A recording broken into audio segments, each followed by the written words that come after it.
इधर उधर मत देखिए, इस चेहरे पर ध्यान लगाइए। दाएं बाएं ऊपर नीचे आगे पीछे जहां जहां से देखना हो देख लीजिए। पहचान तो आप गए ही होंगे, नहीं पहचाना है तो बता देता हूं। यह है प्रियंका गांधी के पतिदेव, नाम है रॉबर्ट वाड्रा। इन्हें लेकर एक बहुत बड़ी कहानी सामने आई है, मगर मैं गारंटी देता हूं कि हजारों करोड़ का गोदी मीडिया और उसके सैकड़ों लपटझंडिस इस मामले पर सपने में भी नहीं बोल सकते, चूं भी नहीं कर सकते। यह खबर बहुत ही बड़ी है और इतनी महत्वपूर्ण है कि देश के हर एक व्यक्ति को जाननी चाहिए, मगर अफसोस कि जानने नहीं दिया जाएगा। रॉबर्ट वाड्रा को लेकर क्या कहानी सामने आई है, इस पर मैं विस्तार से बात करूंगा और बेहद आसान भाषा में बताऊंगा। आप लोग बस थोड़ी देर हमारे साथ गंभीरता से बने रहिए, क्योंकि ये बात इतनी बड़ी है जिसके नाम पर पूरे देश को टोपी पहनाई गई और वो टोपी इतनी खतरनाक निकली कि उसने पूरे देश को गंजा बनाकर छोड़ दिया है। अच्छा एक बात बताइए, क्या आपने 3 रुपए वाली उस कलम का प्रयोग किया है जिसका नाम होता है लिखो फेंको?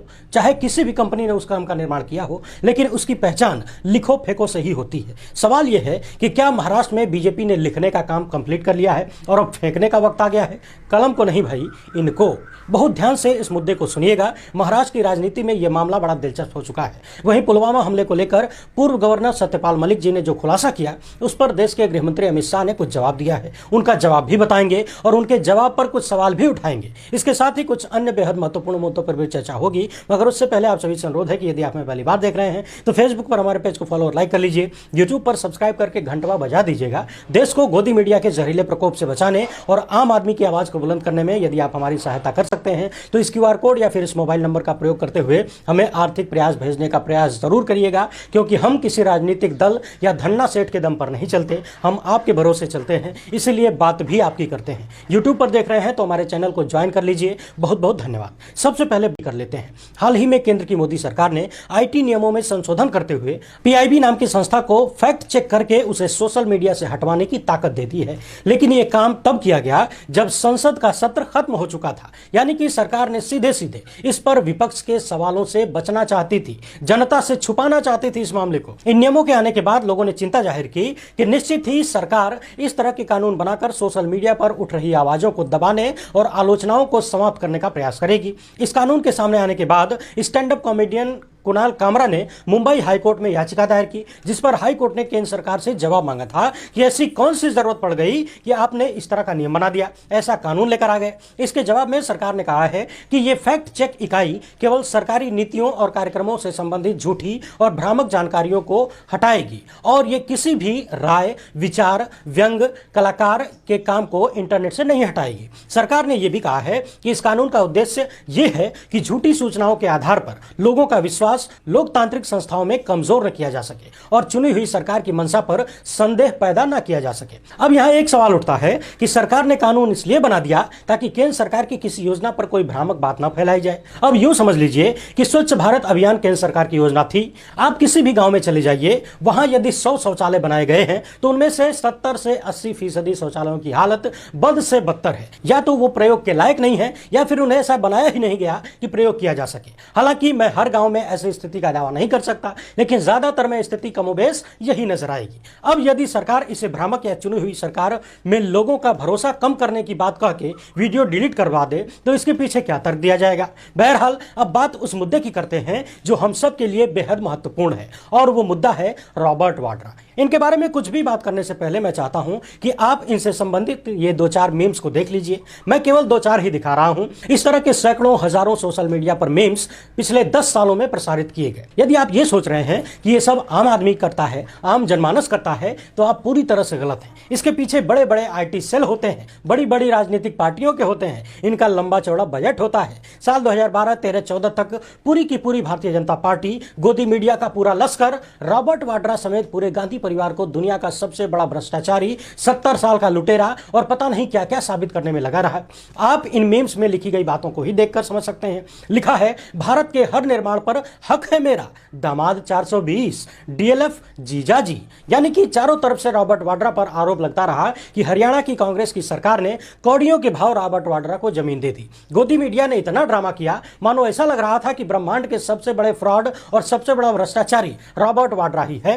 रॉबर्ट वाड्रा और गांधी परिवार को महान भ्रष्टाचारी बताने की इतनी कोशिश की गई जिससे आम जनमानस में यह बात फैल गई कि यह पूरा खानदान ही चोरकट है। फिर क्या था, देश की जनता ने इस परिवार से पीछा छुड़ाने का मन बना लिया और छुड़ा भी लिया। लेकिन सोचने वाली बात यह है कि भाजपा के अनुसार दुनिया का सबसे बड़ा भ्रष्टाचारी परिवार पिछले 9 सालों से किसी भी मामले में दोषी नहीं पाया गया और ना ही किसी को जेल हुई, ना किसी को फांसी के फंदे पर लटकाया गया। राहुल गांधी, सोनिया गांधी, प्रियंका गांधी, रॉबर्ट वाड्रा, इन सब ने मिलकर कितनी चोरी की होगी, कितना भ्रष्टाचार किया होगा, इस बात का अंदाजा इसी से लगाया जा सकता है कि 9 साल की भयंकर रिसर्च और खोजबीन करने के बाद भी भारतीय जनता पार्टी की मोदी सरकार को इनके खिलाफ कोई ऐसा मामला नहीं मिला जिसमें इन्हें फंसाकर जेल भेजा जा सके, इन्हें बदनाम किया जा सके। और जब कुछ नहीं मिला तो अंत में मानहानि का एक मामला ढूंढकर लाए जिसका कोई आधार नहीं होना चाहिए, मगर सत्ता है तो कुछ भी संभव है। अब मैं आपको वो खबर बताता हूं जो कि बेहद चौंकाने वाली है। इस वक्त हरियाणा में भारतीय जनता पार्टी की सरकार है। प्रियंका गांधी के पति रॉबर्ट वाड्रा के डीएलएफ के साथ हुए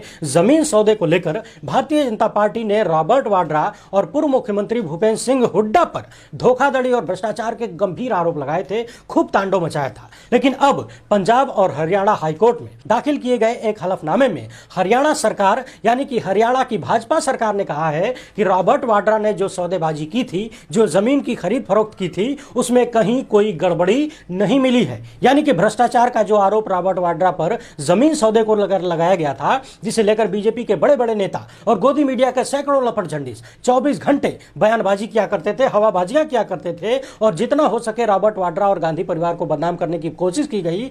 अब बीजेपी की सरकार ही रॉबर्ट वाड्रा को क्लीन चिट दे रही है और हाईकोर्ट में बता रही है कि रॉबर्ट वाड्रा ने कोई घपलेबाजी नहीं की, कोई भ्रष्टाचार नहीं किया। अब सवाल यह है कि जिस मुद्दे को लेकर भारतीय जनता पार्टी भयंकर आरोप लगा रही थी और कह रही थी कि यह पूरा सौदा ही सिर्फ और सिर्फ रॉबर्ट वाड्रा को फायदा पहुंचाने के लिए किया गया है, जिसमें रॉबर्ट वाड्रा 44 करोड़ रुपया कमाए हैं और सरकारी खजाने को नुकसान हुआ है, अब उस मामले में इतना जबरदस्त मोड़ ले लिया है, मगर फिर भी चारों तरफ सन्नाटा है। जानते हैं ये सन्नाटा क्यों है? क्योंकि अगर ये बात जन जन तक पहुंच गई तो फिर भारतीय जनता पार्टी और उसके नेताओं और गोदी मीडिया की हवाबाजियां एक बार फिर से जनता के सामने आ जाएंगी और पता चल जाएगा कि ये लोग यूं ही किसी पर कीचड़ उछालते हैं, बिना आधार के बातें कहते हैं, बदनाम करते हैं और बाद में खुद ही क्लीन चिट भी दे देते हैं। सन 2014 का लोकसभा चुनाव हो या फिर हरियाणा के विधानसभा चुनाव, सभी चुनाव में रॉबर्ट वाड्रा को भ्रष्टाचारी बताकर बीजेपी ने खूब राजनीतिक लाभ उठाया। अब सवाल यह है कि क्या गांधी परिवार के लोग गोदी मीडिया के लपट झंडिसों के खिलाफ या फिर बीजेपी के नेताओं के खिलाफ मानहानि का मामला करेंगे, मुकदमा करेंगे,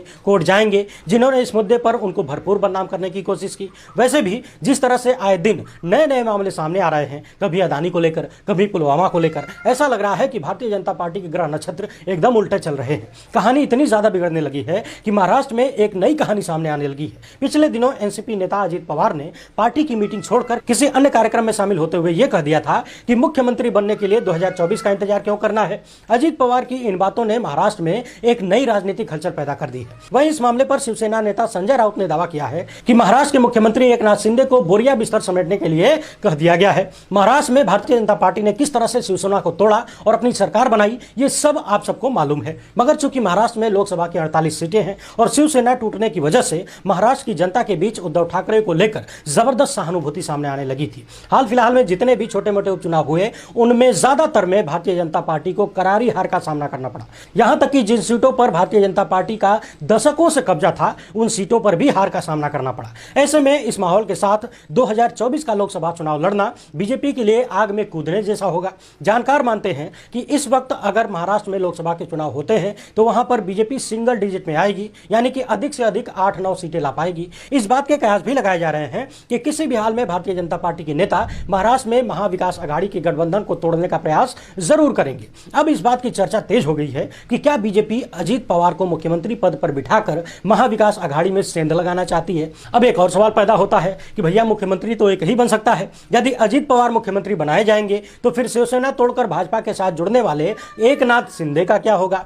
क्या एकनाथ शिंदे को लिखो फेंको वाली कलम बनाकर छोड़ दिया जाएगा या फिर एकनाथ शिंदे को डिप्टी सीएम बनाया जाएगा? यदि एकनाथ शिंदे को डिप्टी सीएम बनाएंगे तो फिर देवेंद्र फडणवीस का क्या होगा? यानी कुल मिलाकर महाराष्ट्र की राजनीति में भूचाल आना तय मानकर चलिए। एक बात और समझने वाली है, ये नेता लोग ऊपर ऊपर सत्ता का निर्धारण कर लेते हैं, कोई उस जनता के बारे में नहीं सोचता जिस जनता के वोट के दम पर ये नेता बनते हैं। वैसे महाराष्ट्र की जनता भी सब कुछ देख रही है। वो कौन लोग हैं जिन्होंने महाराष्ट्र में इस कदर राजनीतिक अस्थिरता पैदा कर दी है? देखना यह है कि महाराष्ट्र के लोग सब कुछ देख समझ रहे हैं या फिर गोदी मीडिया के लहर में सब कुछ भूल जाएंगे। वहीं भाजपा के एक मंत्री हैं धर्मपाल सिंह। इनका कहना है कि विपक्ष ने अतीक अहमद को मरवा दिया है, लेकिन एक कहावत है कि आगे कुआं पीछे खाई, समझ ना आवे कहवां जाई। यदि विपक्ष ने मरवा दिया है तो फिर आप क्या कर रहे हैं? आपकी सरकार है, इतनी बड़ी पुलिस फोर्स है, जांच एजेंसियां हैं, उनका उपयोग करिए, विपक्ष को उठाकर जेल में डालिए, उन्हें सजा दिलवाइए। वैसे भी सजा दिलवाने के लिए आपको कोर्ट जाने की जरूरत तो है नहीं, सजा ऑन द स्पॉट ठोक दो।